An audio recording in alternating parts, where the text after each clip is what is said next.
Hello, my name's Dr. Eric Grigg, and I thought I'd produce this little film about warfare, raiding and defence in early medieval Britain to explain some of my theories, some of which are outlined in my book of the same title. So, when are we talking about? We're talking about the period after the Romans, but before the Vikings. So in England, think Anglo-Saxons, and in Scotland and Wales, the Picts and the Scots and the Iona and all that sort of business. So the Romans ended their rule in Britain about 410 AD. Anglo-Saxons started appearing about 450-ish, and the Vikings about turned up in the 790s. So somewhere between about 450 and 850. Well, it all started with my interest in these early medieval linear earthworks, which I sometimes call Dark Age dikes, but someone said to me once, Dark Age Dykes sounds like a heavy metal band. So I've explored loads of the Dark Age dikes in Britain. These are huge, long linear features. Some of them are quite difficult to see today after lots of plough damage and industrial damage.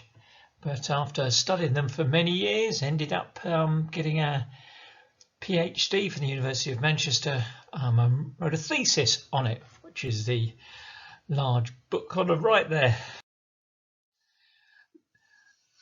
Explored them all, studied them all until I'd mapped them all. And there's a map of all the early medieval earthworks in Britain. There's not many in Scotland, mainly in the lowlands, but they're sort of concentrated around the middle of England, lots of them on the English-Welsh borders and some in East Anglia, Yorkshire and across southern England.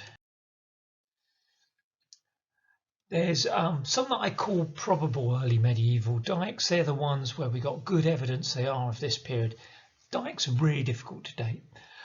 The ones in the bottom bit of the table, they are reused or rebuilt prehistoric earthworks where they're made or dug in the pre-Roman period, and in the early medieval period people have redug them and reused them.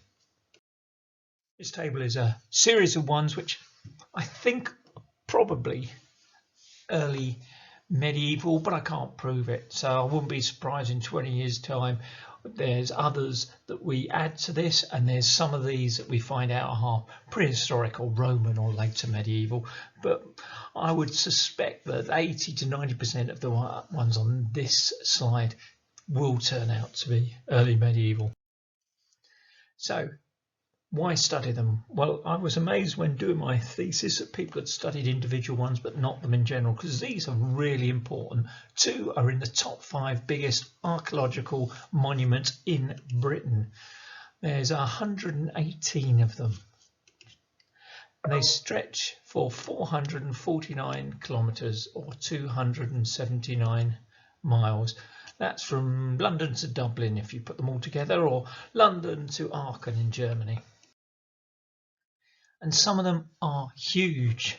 That's the Devil's Ditch near Newmarket. Massive, great bank and ditch there. Now, if you compare them to other large monuments, archaeological monuments in Britain, the top 5, 3 of them, the Dike, which is probably Roman, Hadrian's Wall and the Antonine Wall, which is definitely Roman, dominate that top 5, but Agedykes, one of them, is up there. But Agedykes is very weird, and it really skews the figures because it's disproportionately bigger than the rest. So when you work out averages, you normally add everything together and divide them by the number of things you've got. But this gives a false idea of the size of the dike. So what I started to use was the median. Now the median is where you write the size of all the dikes down and you work out what's the middle one. So half of them are under 2 miles long. Half of them are quite small.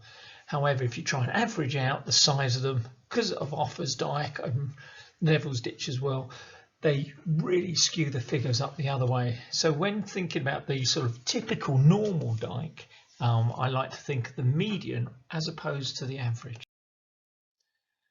So let's look at the characteristics. Well, with a dike, you need a ditch. You need a ditch where you dig up the stuff and you put it on the bank. And we can tell that these have a definite function because the bank is uphill of the ditch.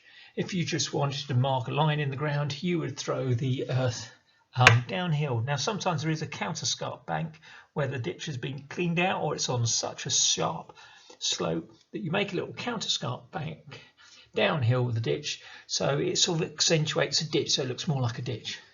Then you get things like a berm, and the berm is the gap between the ditch and the bank, and the berm is there to stop the bank slipping straight into the ditch. A revetment does the same thing. That's a small line of stones at the bottom of the bank to sort of hold it into place. Under the bank of some of the bigger ones, we find a smaller bank, and we think this is a marker. And what they do when they're laying out where these dikes are going to be, they make a small little marker bank to say, well, that's where we're going to put it. They may have made a little marker ditch where the ditch is, but of course we wouldn't know because they would have destroyed it as they built the actual ditch. Now, at the bottom of some ditches are things that we call an ankle breaker. It's a little slot, so if someone slides into the ditch, they will turn their ankle sideways and they get to the bottom. Others have suggested it could be a cleaning slot where everything that falls into the bottom will fall into this little slot at the bottom and you can dig it out. We don't know what the actual reason is, but I've called it an ankle breaker there. Generally, the banks are about 2 meters high, the ditch is 2 meters deep, and they're usually 6 to 8 meters wide. Most of the time, the bank's quite heavily eroded by now. And the ditches are sometimes filled up with silt, but archaeologically, if you excavate the ditch, you can see what shape the ditch was and then calculate how much earth would have been on the bank. So I worked out a classification system. Feel free to use this. So Class A are sinuous ones, and this is most of them, they sort of snake across the landscape. They're not nice and straight like a Roman road. They tend to have a snake-like sinuous course. B, root blockers. A lot of these dikes seem to cut either Roman roads or ridgeways or valleys where there's roads along. So I call them root blockers. C, reuse prehistoric. So you get a prehistoric dike and it's not very big because it's 500 to 1,000 years older, so it's more eroded. And then sometimes when you get near a road, the dike gets bigger and bigger and bigger, and when they've excavated there, they've realised that it's a prehistoric dike that's been improved and expanded and the ditch cleaned out and the bank heightened as it crosses the road. D is a peninsular dike. You find these mainly in Cornwall, where they cut off peninsulas, large areas. They don't seem to have gateways in them, large areas to whatever there's a refuge or we're not sure what for. E are marker boundaries. They are much smaller dikes, and I only found 1 or 2 of these, and these you'll find on administrative borders. F are multiple dikes, so when you get them in groups, one after the other, they're multiple dikes. So you could be in 2 categories. So you could be a root blocker and a reused prehistoric. You can be a root blocker, multiple root blockers together. So you could be F and B. So then I try to work out how much earth you would need to move to build one of these dikes and how many people it would take to build them. Again, offers dikes skews the figures upwards. So the average is 400 to nearly 800 people needed to build these in a year.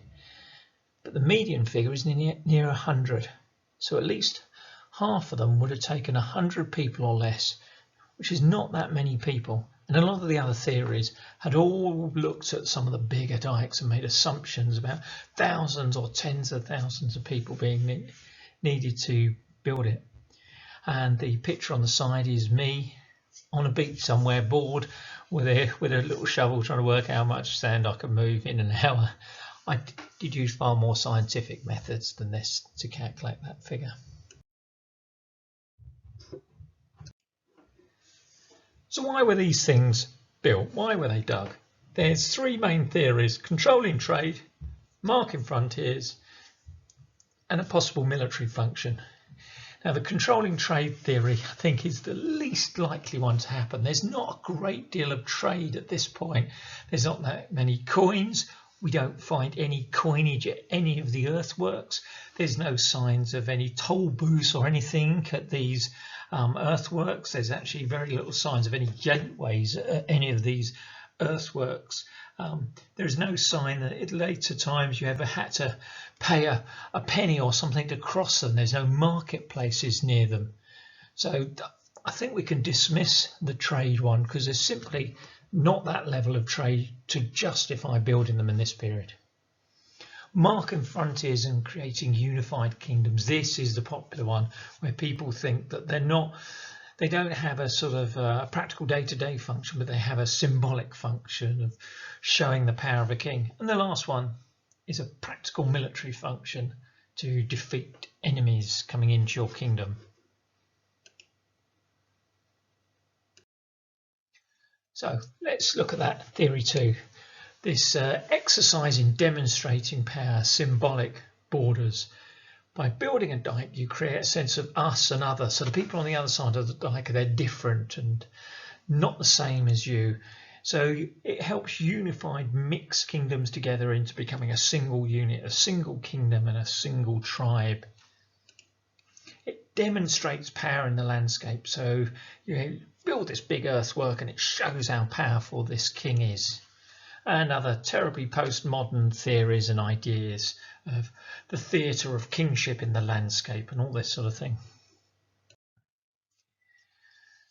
Now, the example of the dike always quoted with this theory is Offa's Dike, and Offa's Dike does really sort of define Englishness and Welshness, and you get early Welsh law codes that talk of defining people being Welsh as being living or being born on the west side of Offa's Dike. And while there's certainly gaps in Offa's Dike around Herefordshire and it doesn't reach the sea quite at the north end, there does seem to be Irkt, Wattsdyke and other related earthworks that do seem to create this sense of Englishness on one side and Welshness on the other. So this could be a giant border marker, a giant way of King Offa showing off. And Offa, we know, as he used to write letters to Charlemagne the Great, and we can imagine him sort of trying to show off and demonstrate his power in the landscape.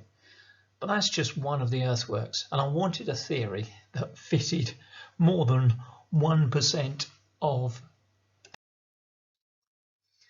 So, okay, it may work for Offa's Dike. Symbolic border, unifying the Mercians against the Welsh, creating a sense of Englishness and Welshness. But does it work for the others? So if it doesn't work for the next longest, all the ones that are smaller than that, it definitely doesn't work for. So let's look at Wansdyke. Is Wansdyke, is that a symbolic border? Did that help unify Wessex? Did it define Wessex, the kingdom of the West Saxons, to the south, and the Mercian Anglian kingdom to the north? Certainly does seem to be reasonably in the right location. But there's a problem with this theory. A lot of people aren't convinced that Wansdyke is actually an earthwork. They think it might be two. West Wansdyke, 13.5 kilometres long, has a revetment, a berm and a counterscarp bank.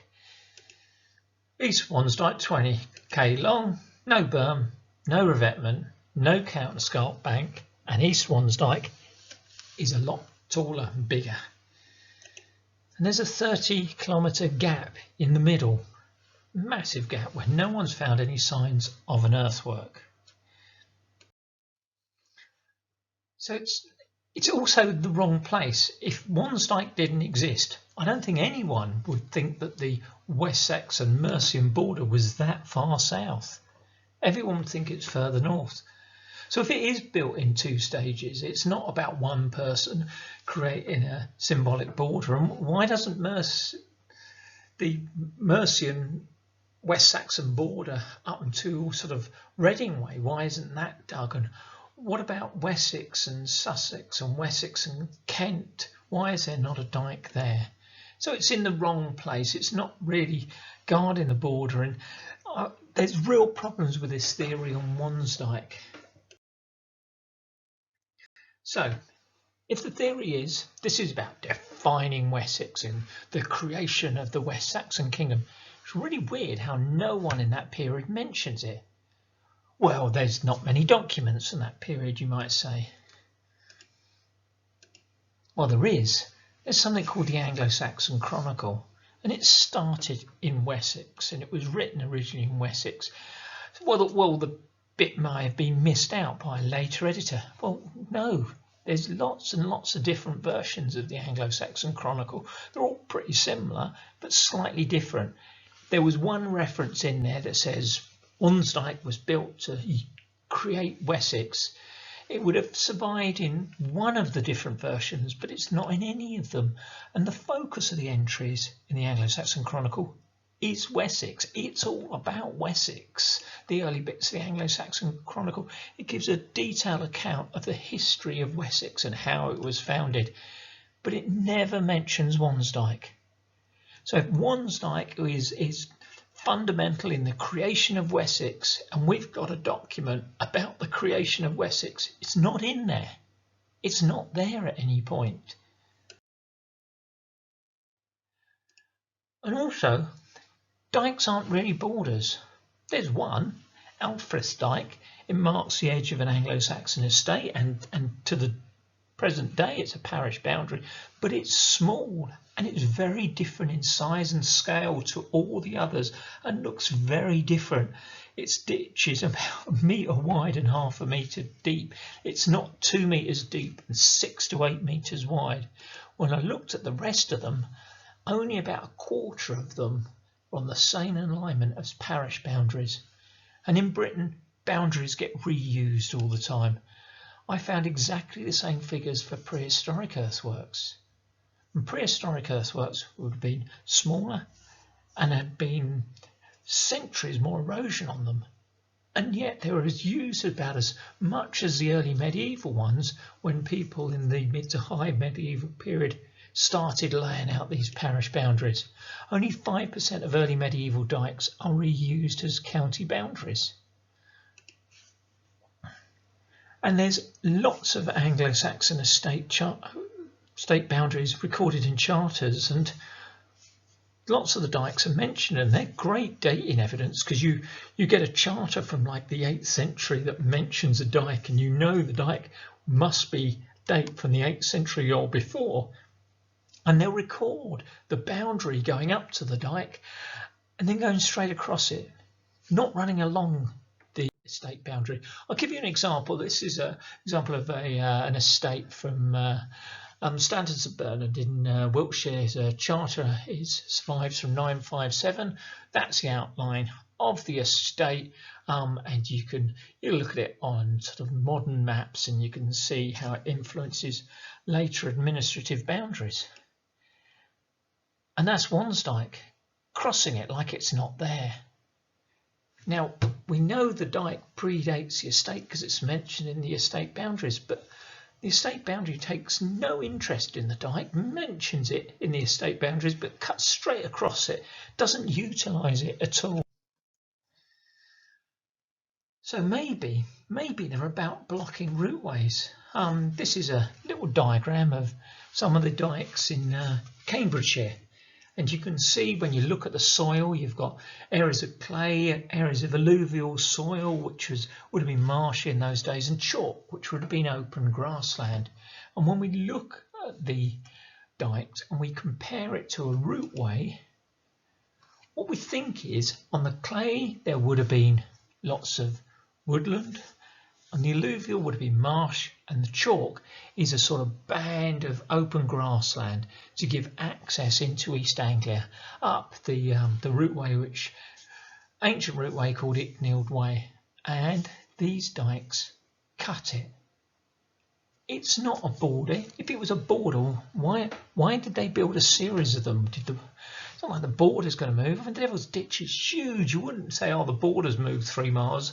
Let's dig another one, because this thing is vast. It seems to cut this access route into East Anglia. So I got told, oh, there's no finds related to war at the Dykes, really? And I started to look at the only archaeological evidence we got. No coins whatsoever.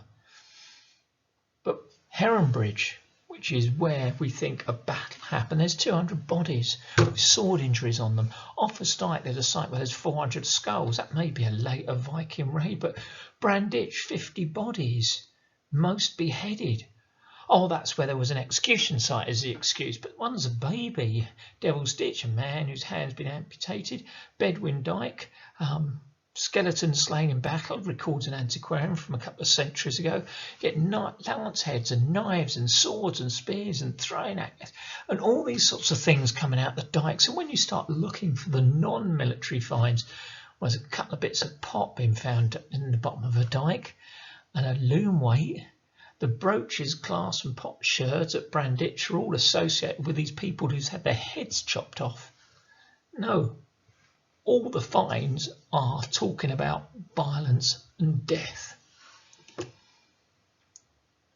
But I keep getting told, oh, it's a period of peace. There's not warfare at this point. So I found this book and it looked at different bodies from different periods. And on skeletons, you can sometimes see injuries where people have been chopped by a sword or an axe. Now, if someone's been stabbed in a fleshy area and died in battle, it won't come up in these figures. The sword or the axe or the knife that's been, or the arrow that's been used to kill them has to make an impact on the bones for us to know. But Iron Age, 2.3% of bodies was quite high. Roman period 0.3, Anglo-Saxon 2.6, later medieval 2.12. So the highest percentage was the Anglo-Saxon period, the period I'm looking at. So 2.6 with injuries, but at Heronbridge, where there's an earthwork and we found bodies and we think it's related to this Battle of Chester that happened either in 603 or 616, depending on whether you believe the Anglo-Saxon chronicles or the Welsh chronicles, who give slightly different dates. Skeletal injuries only found of 9 of the 20 bodies. So we know these people died in battle, but just about half or slightly less than half of them you find injuries on the bodies. So the type of fighting that's going on in this period, you can probably double your figures from what you find injuries on the skeleton. So the actual figure who died in battle in this period is probably 5%. There's been a rough calculation on world history and the average is probably 0.5, so it's 10 times more violent than average. World War II, it's 3%. So you're more likely to die in war in the early medieval period than during World War II. And yet historians have constantly been underplaying recently the role of warfare in this period. And there's clues in the topography. This is taken from a dike looking towards Wales, and you can see that the dike is not, well, it should be in the foreground there. It should be at the end of that field overlooking the valley if it was to show off, but it's not, it's set back. So if you were raiding and attacking this area, you wouldn't see the dike from a distance. You wouldn't see the dike till you got on top of that ridge.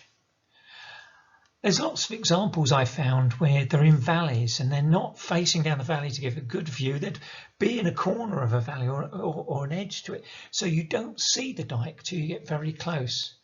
And there's been lots of debate on whether they were gateways. We can find gateways in Iron Age hill forts really easy.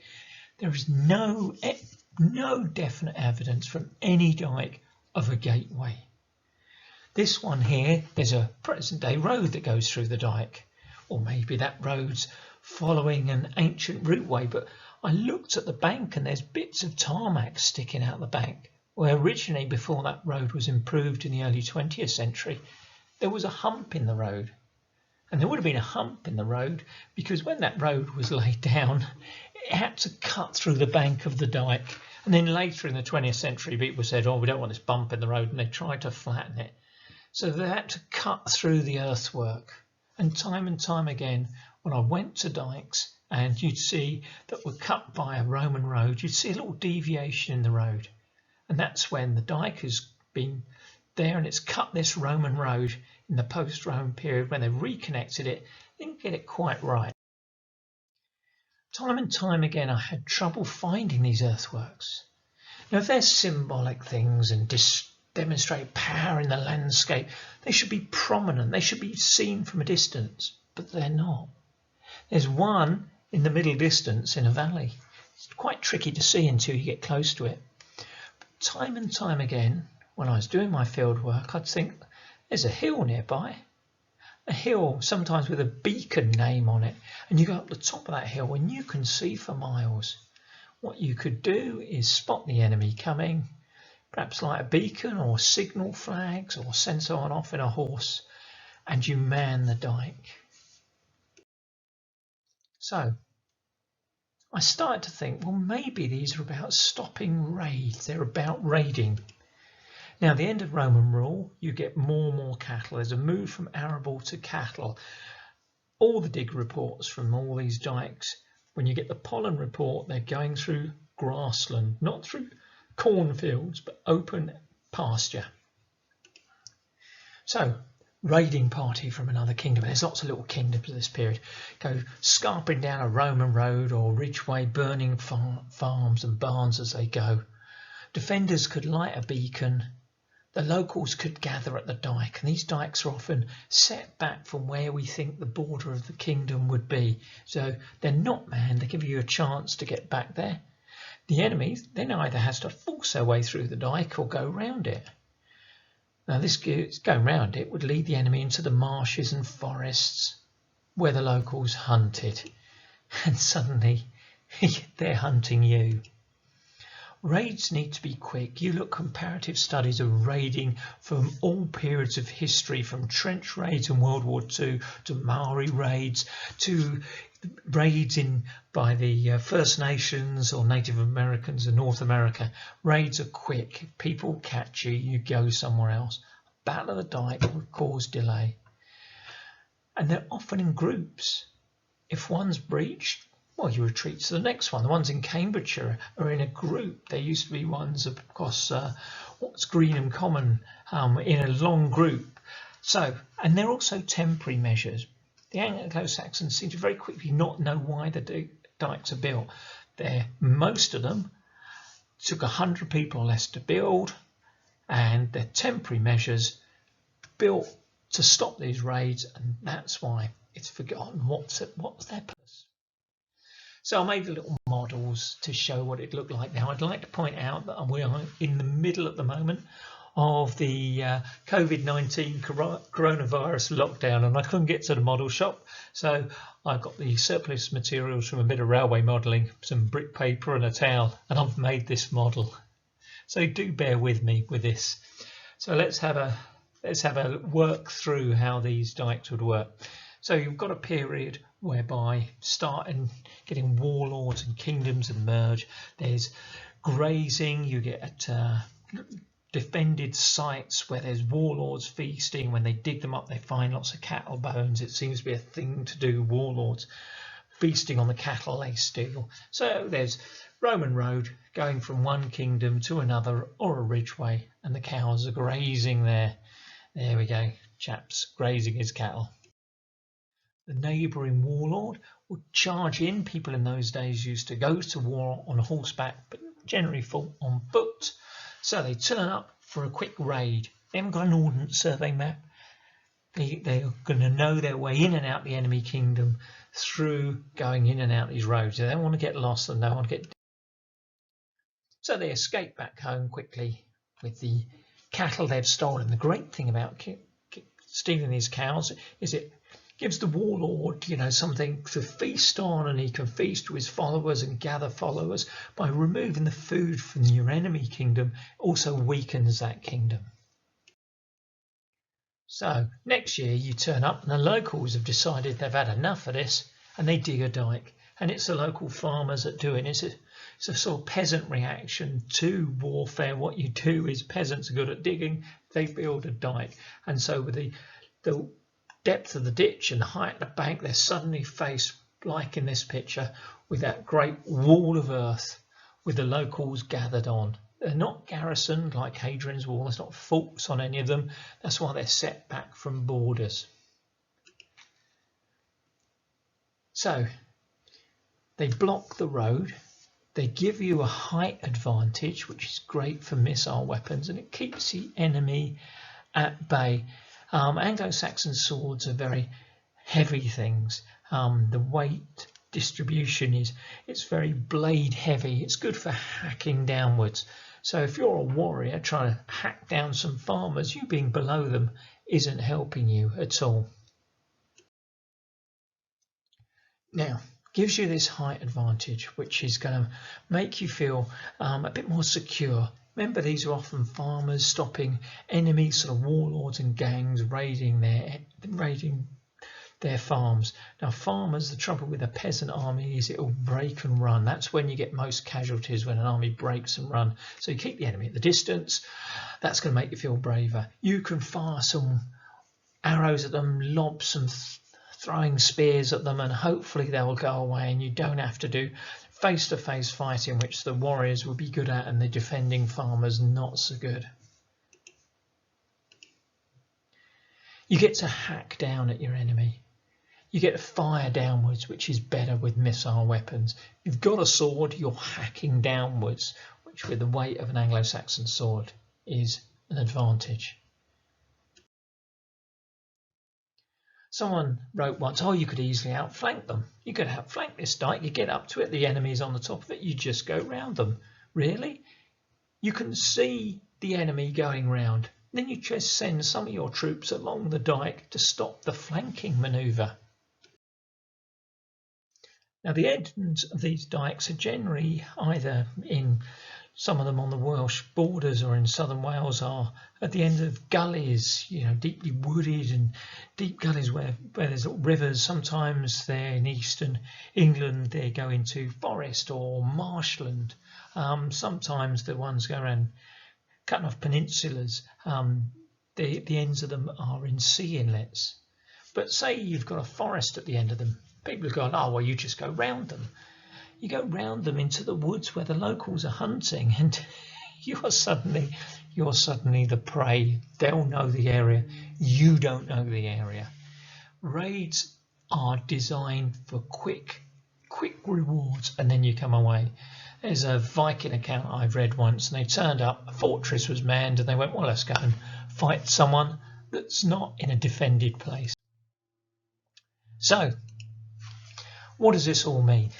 Putting it all together, I wonder whether all this raiding that was going on helped create the early kingdoms, because you've got these warlords, they've got power, they've got wealth, they're controlling areas, and I bet very soon that the stuff they steal starts being rebranded as tribute and then gets rebranded as tax. So by concentrating wealth and power in a group of people, it would help create kingdoms and a warrior elite. Now, there's a lot of people nowadays saying about the Anglo-Saxons that they didn't, when they came in, didn't wipe out all the natives. This has got to a point where, to the opposite extreme, where people have come up with theories that basically said the people in lowland Britain just all spontaneously became Anglo-Saxons, like they woke up one day and all decided to learn Old English, worship Woden, cremate their dead and wear different brooches. I don't think that's the case. I don't think people just spontaneously do that. But the Anglo-Saxons didn't wipe out all the natives and didn't come over in millions. They came over in thousands or tens of thousands. What caused lots of people in lowland Britain to become English, to become Angles and Saxons? And I wonder whether this raiding could have been the mechanism, because you find these dikes also in Jutland, northern Germany. So I think that the raiding is something that the Anglo-Saxons were doing. And so they brought this raiding to Britain.